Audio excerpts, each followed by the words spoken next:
Hello everybody and welcome to the first episode of MBHL On The Ball for the winter 2015 season.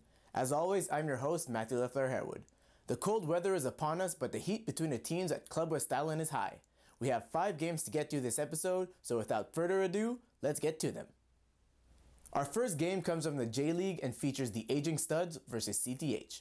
CTH sit atop the standings with 4 wins in 5 games, while the Studs are in 4th, 2 points behind CTH with 1 game in hand.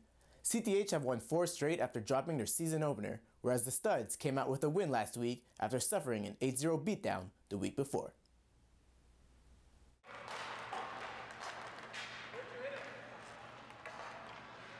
We start this game off in Stud zone. Jonathan Tsuo is going to bump his man off the ball in the corner. Fred Chow is going to pick up the ball in the slot and beat Jeff Howells on a backhand, giving CTH the early lead. Now with CTH on the power play, Thang Chung tees up a slapper from the point. Howells makes the first save, but Eric Boulay jumps on the juicy rebound to make it a 2-0 game. CTH is back on the attack moments later. This time, Howells makes 2 big saves, his biggest one against Chow in the slot. The first period was pretty much CTH versus Howells. On this play, Howells makes a huge sprawling save against Anand Patel. He somehow gets a stick on it, keeping it a 2-goal game. In total for the first period, Howells faced 12 shots, stopping 10, including this one against Martin Robillard, who has plenty of time to pick where he wants to shoot. Now in the second period, off a face-off that no one really won, Frank Dalphon picks up the ball. His shot is stopped, and Dino Del Grosso can't get a hold of the big rebound left by Jazz Zampini. The ball just didn't want to settle for Del Grosso. Later in the second, Tsuo is long forgotten behind everybody and breaks in alone, but Howells stuffs him. Back the other way, Del Grosso can't complete the nice passing play between himself, Dalphon, and Norm Plouffe. Really a missed opportunity. With 8 minutes remaining in the period, CTH attacks on an odd-man rush. Howells makes the first save against Chow, but Tsuo's rebound squeezes by him, extending the lead to 3.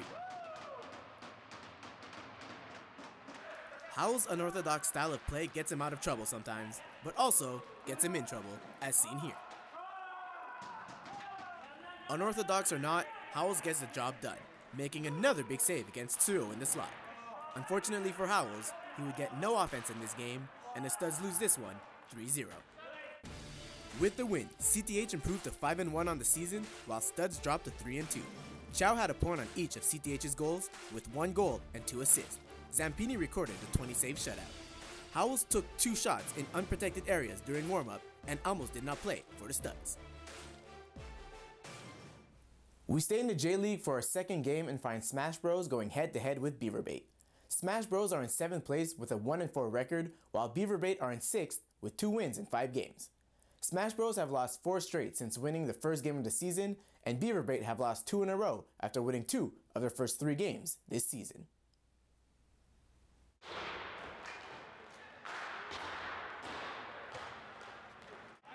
We start this game off with Beaver Bait forward Jag Kang intercepting the ball on the boards. He makes a nice move to break free before finding Jason Rouillet in the slot, who beats Timothée Lanier short side. 1-0 Beaver Bait. With Beaver Bait on the PK, Alex Farmer's forecheck leads to a great chance, but his shot misses wide. Now with a power play of their own, Fernando Franco finds Kang in the slot, but Lanier smothers his one-timer. With 10 minutes remaining in the first, Smash Bros put pressure in Beaver Bait zone. Steve Deladone makes the initial pad save. Surrounded by 3 Beaver Bait players, Charles Plessis comes out with the ball. Deladone can't cover the rebound, and Thomas Lanier pokes it by to tie the game at 1 goal apiece. Now in the second period, Joe Medeiros finds Rouillet, who breaks in between the Ds but can't beat Lanier. With just under 4 minutes gone in the period, Christophe Laniel breaks in on Deladone's right side. He takes a weak snapshot that somehow beats the Beaver Bait netminder, giving Smash Bros the first lead of the game. Beaver Bait is back on the power play midway through the period. Medeiros finds Kang along the boards. He steps into the face-off circle and goes 5-hole on Smash Bros netminder. The game is tied again at 2.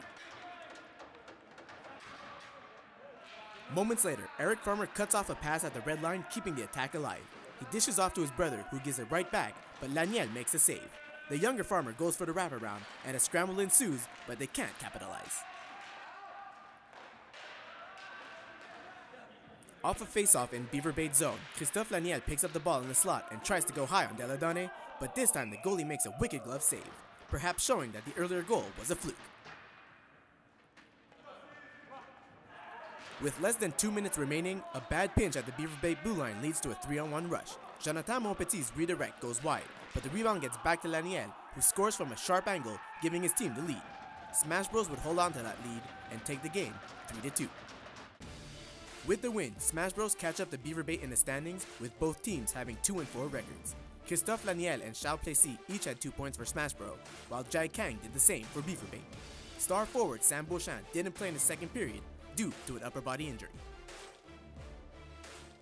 For our third game, we move over to our strongest league, the A-League, where Down to Puck face off with Bad Medicine. Down to Puck are uncharacteristically 1-2 to start the season and currently in 4th place, while Bad Medicine are in 3rd with a 1-2-1 record. Down to Puck have lost 2 straight after shutting out Team Greece in their season opener, while Bad Medicine are 1-0-1 since starting 0-2.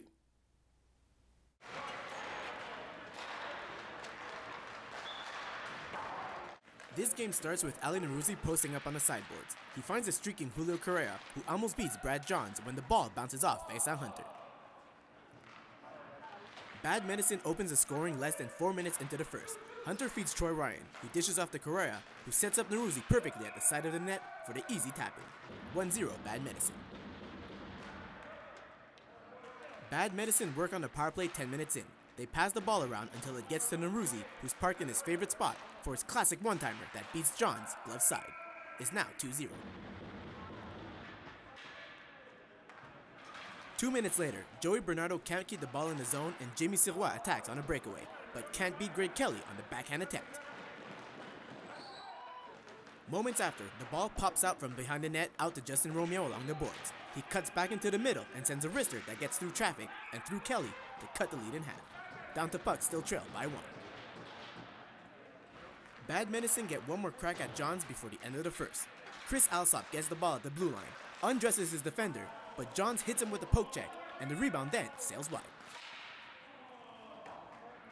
Now in the second period, Sirois comes out of the corner and sends a shot towards the net that Corey Steger masterfully tips in front, beating Kelly, who could do nothing on that deflection. Game is tied. DTP have the win in their sails. Sean Sproul breaks in alone against Kelly.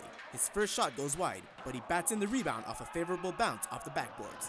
DTP take their first lead of the game.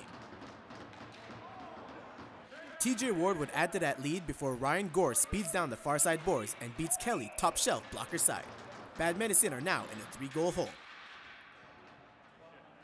In the dying seconds of the game, DTP control the ball on the power play. The ball gets to Steger in the corner, who dishes off to Ward in the slot. His shot is blocked, then stopped, before Steger taps it in behind Kelly. Down to Puck would take this one, 6-2. The win brings DTP back to playing 500 hockey with a 2-2 record, while Bad Medicine dropped to 1-3-1 on the season. 6 players, 3 on each team, finished with multi-point games. Kelly faced 24 shots, 16 in the second, while Johns only faced 18. We find ourselves still with the A-League for our 4th game where River Rats battle Team Greece.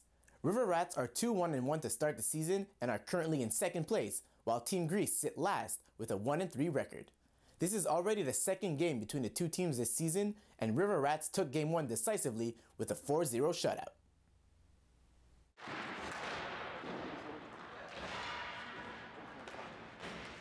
This game starts off in Team Greece zone. Freddy Dominiani's shot is stopped, but he finds Danny Guarnieri for the one-timer that beats Fatih Mashonas to give River Rats the 1-0 lead.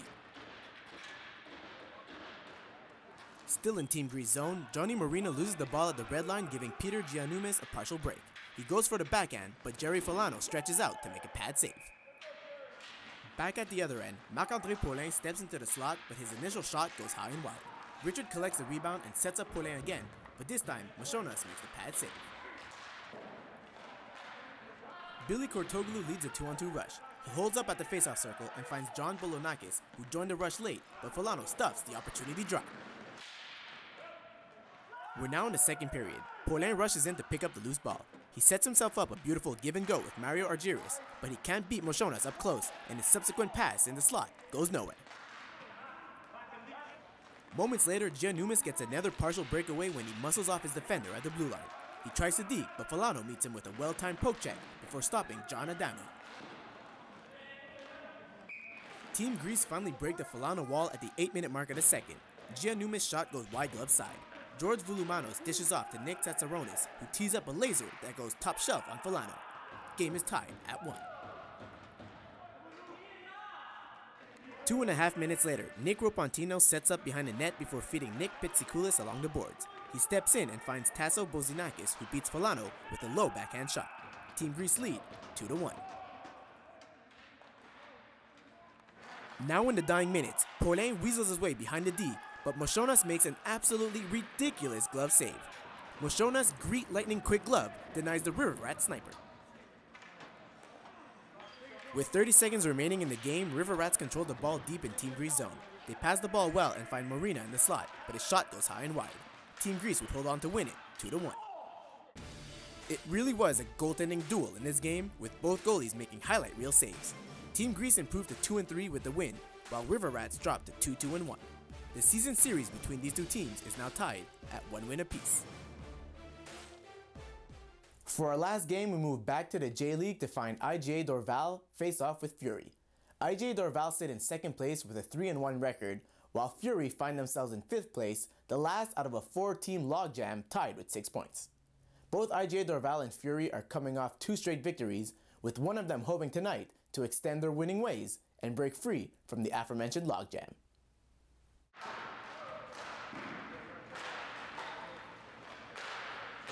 The game begins with Fury controlling the ball at their blue line. A great forecheck by Sylvain Lemieux forces a turnover, forcing Jay Davidson to make a quick pad save. A couple of moments later, Lemieux leads a 2-on-1 rush with Paolo Romeo, but once again Davidson resists. Lemieux is all over the rink in the first, this time leading another rush with Joe Bilota, but the same story repeats itself, with Davidson making a hell of a point-blank blocker save.